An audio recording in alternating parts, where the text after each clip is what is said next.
Et ben ça y est, on y est, la dernière saison de Game of Thrones. Alors évidemment, si vous attendez d'avoir les épisodes 3 mois après que la saison soit sortie, je vous déconseille tout simplement de regarder cette vidéo parce que finalement on va parler de ce qui s'est déjà passé et de ce qui va se passer.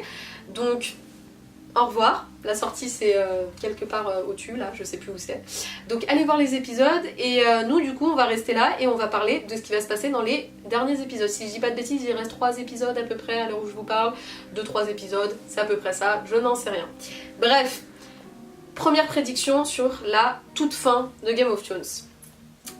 La première prédiction c'est que personne termine sur le trône de fer. C'est triste, hein. On aurait attendu tout ça pour que finalement personne n'arrive à s'asseoir sur ce trône. Et ben finalement, pourquoi pas.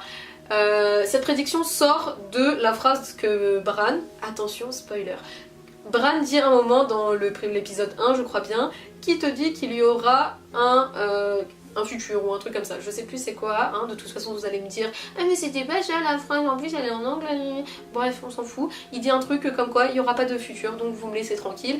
Et moi je pense que Dany elle va péter son câble, elle va faire brûler toute la ville, mais elle va mourir aussi parce que tout le monde crève. Et que finalement pas de trône de fer en fait, tout va être détruit.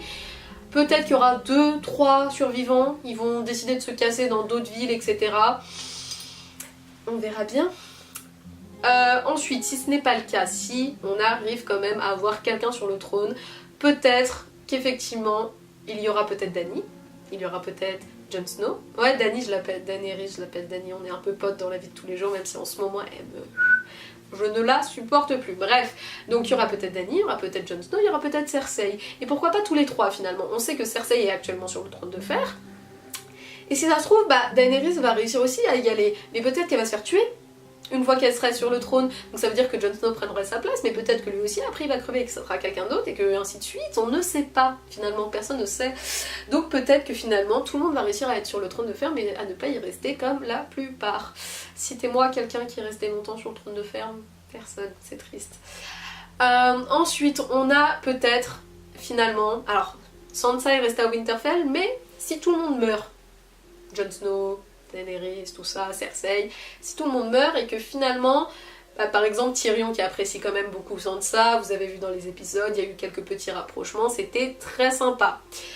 Et ben peut-être que Sansa va se dire, je monte sur le trône, en plus elle a le soutien de tout le Nord, allez-y, moi je soutiens Sansa, oui je soutiens Sansa parce qu'elle au moins elle est pas en train de péter des câbles et faire des choses cheloues avec son neveu, ça ne nous regarde pas. Donc du coup, peut-être Sansa et peut-être du coup le couple Sansa-Tyrion, un couple qui pourrait marcher, étant donné que Tyrion ça a été le seul mec assez sympa avec Sansa, donc à voir. La prochaine, on reste sur qui sera sur le trône de fer, et ben peut-être que Cersei va rester sur le trône de fer. En même temps on parle de Game of Thrones, Game of Thrones ça s'est jamais terminé correctement, hein, même surtout pour les gentils, hein, et encore moins pour les Stark. Du coup peut-être que Cersei, elle va rester sur le trône de fer, et si c'est pas le cas, elle va forcément mourir parce que Cersei elle l'a dit, quand vous jouez au jeu des trônes, soit vous gagnez, soit vous mourrez. Donc effectivement, peut-être que Cersei va réussir cette bataille et peut-être que Cersei va rester la reine des 7 royaumes. On verra. Est-ce que j'en ai d'autres, des petites prédictions à vous dire, mes enfants? Non, je ne pense. Alors après, il y a tous les trucs, oui, dans les livres, il y a telle créature qui arrive, nanana. Je sais pas, vraiment, j'ai pas lu les livres, j'ai pas que ça à faire. Donc, effectivement, peut-être qu'il va y avoir des créatures bizarres, j'en sais rien. Franchement, étant donné que tous les acteurs ont pleuré comme des enfants en lisant le script, je crois qu'on peut vraiment pas s'attendre à cette fin, que de toutes les manières, pour une fois, je ne suis pas sûre d'avoir raison sur mes prédictions. Contrairement à Endgame où j'ai pratiquement eu tout raison. Revenez voir la vidéo, franchement, allez voir Endgame. Et franchement, j'avais tout raison. Là pour Game of Thrones, je dirais pas que j'ai 100% raison, hein. J'ai très peur de ce qui va se passer. Je sais pas, franchement je sais pas. Donc voilà. Moi je pense aussi que Jon Snow et Daenerys vont mourir. C'est plus un petit espoir que autre chose. C'est pas que j'aime pas Jon Snow et Daenerys, hein, c'est juste qu'ils sont un peu relous sur les bords. Un petit peu, hein. Puis en plus Daenerys qui oublie ses gobelets Starbucks, on l'aura retenu ça. Donc bref, on verra, revenez me voir après cet épisode. Moi je vais aller boire et tel Cersei et profiter de regarder de Game of Thrones jusqu'à ce que ça soit terminé. A plus!